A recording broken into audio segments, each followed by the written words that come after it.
Hey, Hi John, how are you? This is the Neoliberal Round Oh my God, Podcast. you give you. I was ecstatic earlier when you sent me that text. I was so happy. yeah, I know. Me too. Because originally it was like across the board, but so so there's good news and not so good news, but then it kind of ends on good news again. Wait, So hold on. Wait, hold on. You did send me the text though that you said that the Fifth Circuit withdrew its opinion and granted rehearing. They admitted they were wrong. Yeah, that's the good news. So the good news is that when the opinion came out, they completely butchered the approach to the leadership enhancement, which requires them to show definitively that there was one other criminally responsible person. They don't have to. I mean, there is an interpretation suggesting they have to actually name the individual. Okay. But taking the interpretation most favorable to the government, that they don't actually have to identify the person, but just show that there definitely was another person established, even if that person's identity was unknown. They didn't do that. And so that was the most legally indefensible part of the opinion. The other part was how they treated general impeachment evidence, Linda Rivera lying that it's saying she was single, with motive evidence, right? The IRS tax lien showing that she actually had a criminal motivation for lying. And of course, the government could have indicted her, and so that's why she got on the stand and provided the false testimony. Well, they tried to say that that was general impeachment evidence, and it's like, no, motive and bias evidence is totally different, legally recognized category. And but they tried to blur the lines because, of course, that would necessitate a new trial. So I addressed that as well. They were supposed to apply what's called the de novo standard of review for obstruction, because they said that my lawsuits against Trump were and IRS agent Juan Law constitute obstruction. But that's the rule. The law specifically says exercising a constitutional right can never constitute obstruction of justice. So that's interesting. What does Donald Trump have to do with this lawsuit against you regarding taxation? Exactly. I mean, exactly. Like, why was that even brought up as an issue? He was a private citizen when those cases were filed. So it makes no sense. So again, thankfully, they came back. They withdrew the opinion, recognizing it's the legal deficiencies in it, which, by the way, only happens 1.5% of the time. So this is incredibly rare for them to admit that they were wrong. But they went ahead and substituted a new opinion now, trying to beef up the facts and trying to still affirm the case. So just yesterday, we already submitted a full response again. We're calling for another petition for rehearing, and we're also now asking for the full Fifth Circuit to intervene and to overturn the panel and to issue a correct opinion, because it's clear. Oh, so what they did now is they said, based on the record as a whole, it's plausible that there was at least one other person involved. And by that you mean another witness that you were not privy to, that the Fed had made deals with. Yeah, they're basically saying that somebody else at the firm was responsible for fabricated deductions. And so again, it's a baseless theory of conspiracy, right? Two or more people, they're saying that somebody else had to have been involved. But it's just like, you guys, the district court never found that. You're inventing that fact. And the court never said, oh, we're applying the leadership enhancement because we believe that there was at least one other person criminally responsible. All the judge said from the stand was, oh, well, if he's not a leader and I've never seen one. And it's just like, what? Like, the argument that we made at sentencing was, you guys haven't shown that there were four other criminally responsible people, let alone one. The government argued for the first time, oh, this was an extensive crime, and so clearly he was the leader of it. But if you're going to make that argument, you still have to show at least one other person was criminally responsible. They never made that finding. The judge never stated that finding. So what this is called, it's called appellate fact finding, which the Supreme Court already said. Appellate courts can't do that. Appellate courts review facts determined by the district court. They don't invent new facts. And what the appellate court is doing here is they're inventing new facts to avoid overturning a clearly indefensible ruling by the judge. And so, and there's not just one, but three Supreme Court cases that it goes against. So again, it's a super, super weak judgment. And not only that, also the whole the Brady violation with Linda Rivera also violates three, including one just last year, a 2025 Supreme Court decision, where the Supreme Court said what the Fifth Circuit is doing right now, treating motive and bias evidence as general impeachment evidence to ignore it. Literally just last year, the Supreme Court said, you cannot do that. And the Fifth Circuit turns around and does it anyways. And it's because, again, like Fifth Circuit's just become a part of this conviction machine, where it's just, they just want to affirm every conviction, regardless of the facts and circumstances. And even when the Supreme Court says, you can't do this anymore, they turn around and do it anyways. Okay. And so, yeah, it's really a runaway renegade circuit. They've already made a conclusion, and they're trying to find the law to justify a predetermined conclusion, which is we don't want this guy to get any relief. Right. So, they are admitting that they're wrong, but they're not withdrawing their decision. Correct. The panel did withdraw the decision, and they issued now a new opinion with more facts, thinking that, okay, well, with these new additional facts, it's going to strengthen the argument. And they created a new rule that,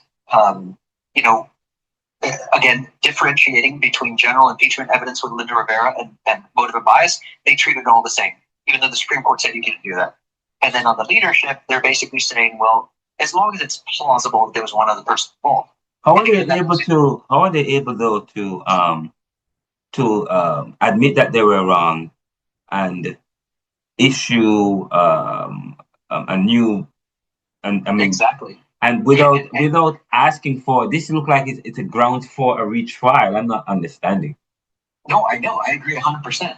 They've already admitted the facts weren't there. So when I called them out on it in the petition, and by the way, I did the petition for rehearing en banc, and then my wife had about 700 emails sent out to professors, nonprofits, the media, everybody, even legal scholars, law review journals that for law schools, and everybody started looking into it. And then, of course, the Fifth Circuit knew, okay, there's too many eyes on this now. We gotta withdraw this opinion and beef it up. But again, the only way they could substantiate it was by inventing new facts and engaging in, again, what's called appellate fact finding, which they're not allowed to do. What an honest, panel would have done is said the district court just didn't do their job. So we got to remand it back down, dot the I's, cross the T's, if you want to try to substantiate this again, and then we'll review it when it's more factually developed. But they don't even want to allow that because they know if it goes back down, it opens up the door to a lot more questions. Witnesses can be called, and it can be very dangerous for the government. Was it the Fifth Circuit that found you guilty, or was it another? No, it was the district court in Northern District of Texas. Okay. And so they're only supposed to review the facts determined by the district court, but instead they're doing what the judge should have done and finding facts and saying, oh, well, we think that there was at least one other criminally responsible participant. It's just like, okay, that's fine, but you still haven't even established extensiveness. They're so obsessed with one issue, they totally forgot about another and left the opinion that was still vulnerable. So it's at this point they're grasping at straws. And, this is definitely going to necessitate either the full Fifth Circuit en banc, which I'm really hoping that Fifth Circuit Judge Dana Douglas, she was appointed by Biden, and she's a lifelong resident of New Orleans, good Christian woman. I'm really hoping that she steps in and sees this for what it is and forces the Fifth Circuit to the full court to take up the case. And if not, then I'm really hoping on one of the three liberal judges on the Supreme Court to intervene and take up certiorari, because again, they've already shown that their opinion was legally flawed. And mind you, they had they had almost 20 months to put this together. Yeah. And I was going to say 19, but no, it's almost 20 months they had to put this together. It didn't even take me 3 days to completely tear it apart. Be like, no, this is completely indefensible. And then to even recognize that, they withdrew it. So it's it's one of those things like, man. And if you could restate the opinion of the opinion that they are admitting that is wrong can you restate that? Yes. So what they originally wrote was that they could impose the leadership enhancement on me without having to find that there was anybody else criminally responsible. Okay. And that was astonishing. That's like, well, then they're basically saying I was a leader of no one. That one, every single legal scholar I spoke to was literally shocked, like completely flabbergasted that the Fifth Circuit actually published that. Okay. And that was the main vulnerability of the opinion. The other one was them saying that proof that Linda Rivera got an immunity deal was exposed to criminal indictment. That was just general impeachment evidence. After just last year, the Supreme Court for the third time had to say, no, that's not how you do it. You can't just disregard something like that. The Fifth Circuit did it anyways. Yeah. And again, it just shows you how just far off the wing, the Fifth Circuit has gone. And it's ridiculous. They have absolutely no respect for the rule of law whatsoever. They're going to do whatever they want, however they want. And I think they're accountable to no one. And the sad fact is that they know that they're accountable to no one. Yeah. And so they got a lifelong appointment, and politicians in black robes. And you said that the plan is, if your plan is to even go beyond the Fifth Circuit to the Supreme Court, yes? Yeah, well, I mean, I'm really hoping that, like I said, Dana Douglas or one, because there's 3 liberals that were appointed by Biden on the Fifth Circuit. I'm hoping that one of them takes up the case and just apply the law. That's all I'm asking. Just apply the law fairly. You can still, if you want to uphold the sentence, you can, just without the sentencing enhancements. But again, it's one of those things where, they're just trying to give the harshest possible punishment, completely ignoring the fact that before trial, they rigged it with those fake stipulations. During trial, they rigged it with a compromised witness. After the trial was over, they tried to rig it by changing the transcript. And one thing after another, they keep trying to grasp at straws, coming up with an excuse, right? Like, oh, well, you sent in an email, I agree to that. That's not the standard for waiving your Sixth Amendment right to confrontation. You have to read those in open court or have them waived and admitted into the record. They never did that. And then the part where the judge said, I'm not allowing anything into evidence unless it's admitted at trial, was deleted from the transcript. So I challenge the transcript, and then they say, oh, well, you didn't file a separate notice of appeal. That has never been required. A Rule 10e motion to correct a transcript is literally under the federal rules of appellate procedure. It's an appellate motion in an existing appellate case. How am I going to file a notice of appeal for an appellate motion? That makes absolutely no sense. And so they've just gone completely off the reservation. They don't want to, because they know if I get a copy of the audio of the actual what happened at trial, it's going to reveal everything they deleted. Yeah. And they can't allow that. There has not been a valid challenge to the Court Reporter Act since 1976. This was going to be the first case in a generation that was going to show the full weight of the Court Reporter Act and how to hold them accountable for the truth. And they still found it's not even a procedural loophole because it's procedural BS. It doesn't exist. What they're claiming, they're saying we don't have jurisdiction because you didn't file a notice of appeal. And that's not true. It's an appellate motion. It was made to their attention. I can't file a notice of appeal for their own decision. And so it's this circular reasoning that has zero logic, but it has one intended goal. It's affirm this at any cost. So, but I still have faith, Yes. that the truth is going to come out on this, no matter what they try to do, no matter how much they try to hide it. God is 100% against them, and I know that, and they're going to see it. The truth is going to come out.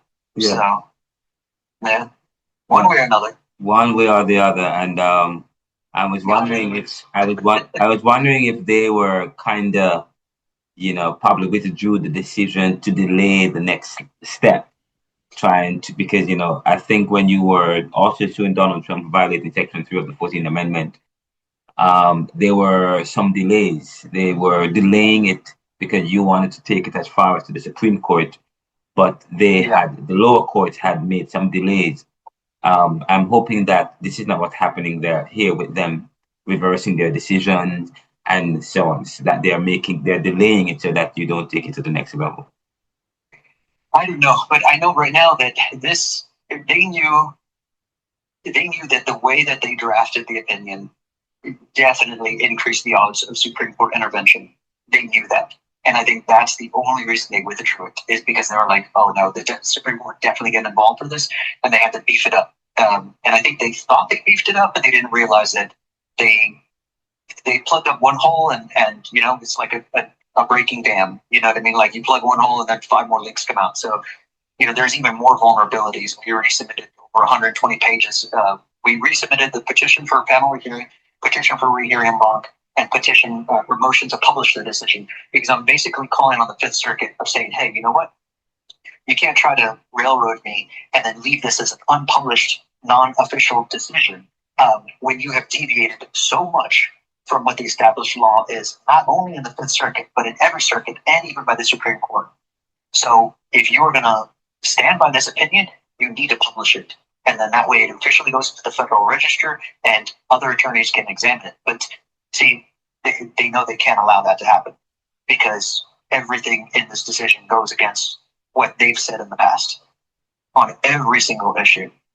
When it comes to the standard of review for obstruction, when it comes to the necessity, to identify another criminally responsible person for the leadership enhancement, when it comes to reading stipulations in open court, when it comes to the difference between bias evidence and general impeachment evidence for the Brady violation, when it comes to their independent authority to review court transcript alterations, every single issue, they completely ignored the law and tried to weasel, a BS, weave it together, a BS decision. It just, again, completely is contrary to all established law. Yeah. Well, I mean, thank you for sharing. We'll continue to share this case. And I wrote an article when the last time we had this. I wrote an article and published it and generated throughout every single platform that I have access to, so that people get to know what's going on in their country and here in the US. But we're praying that it sounds like you're not giving up, and I hope you don't give up. I hope you continue to fight. And you sound really good. How are you doing there? You holding up well? Yeah, I'm doing good. I have a peace knowing that, I know God's on my side. Yeah. And I know that in their own minds, they've gotten away with this. Nobody in the public believes them. Every single law review editor I've spoken to that's looked into it has been completely astonished on every single issue. Law professors as well. Most of them are just like, well, this is outside my area of expertise, and it looks like your drafting is doing well. Again, we got the petition for rehearing granted. They withdrew it, of course, only to come back and try to beef it up.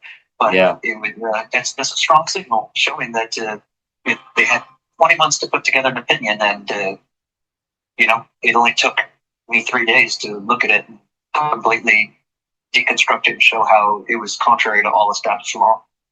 And that would have just been me saying it, which people could take that for whatever it's worth. But the fact that they withdrew the opinion, that only happens in 1.5% of cases, shows that they were scared. Like, oh wow, if he could do this in 3 days, then anybody looking at this would know how indefensible this is. So, what we gotta do is keep exposing it. And keep at it, and I pray that you will continue to be positive, and that your family will continue to do well, and God will protect them and protect you while you are incarcerated from any harm and danger that can come your way. That God will continue to inspire you and grant you favor. Even now, I pray that God will just continue to grant you favor and to inspire you to be able to overcome the challenges of this experience, and that you will also learn and grow and develop. And I just believe that something powerful will come out of this story. I believe it. I sense it. I think something powerful will come from it. And I'm praying that, I pray whatever I can from this side of life to help and to support you, then yes, I will continue to do so with the neoliberal and stuff. But thank you so much, man. By the way, I'm just saying that I still can't record you, yes? Oh yeah, you can. This is perfectly fine. Oh, great, great. So I can share this conversation on the podcast. Absolutely. Great, great, great. Well, can I say that I'm talking with John Anthony Castro, the former GOP presidential candidate who is a political prisoner, and he is fighting for his freedom despite the odds, despite the challenges. Can I say that? Absolutely. Yes, yes, yes. 100% sure. Well, thank you so much. We're talking with John Anthony Castro, former GOP presidential candidate. He was suing Donald Trump for violating Section 3 of the 14th Amendment, and they upended his campaign because of upended his campaign and everything what he was trying to do because they wanted to curry favor with probably Mr. Donald Trump. But our prayers are with you, sir. Thank you. We've Thank been you so much. we've been tracking you from the very day you announced that you were going to run, and when you were suing the FEC, then you had to sue Donald Trump, and it's been quite. This is what happened when we take on the establishment, but we have to. We can't back down. Absolutely. We cannot back down. Yeah. Yeah. They have to know they can't get away with it. They have to know that they can't get away with it. Yes, that is true. Thank you so much, John. Keep in touch. You're welcome. All right, take care. Yeah, bye-bye. God bless. God bless. We were talking with John Anthony Castro on the phone, and we're praying for him, and we're hoping that his case will turn out another way, that he will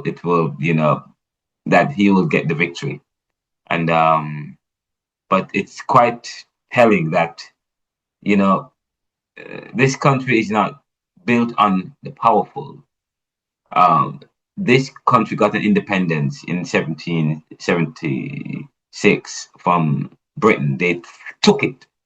Okay, they're not about the monarchical power, and they are about they promote for the people by the people, equal rights and so on. But this young man took on the establishment, and they threw him in prison.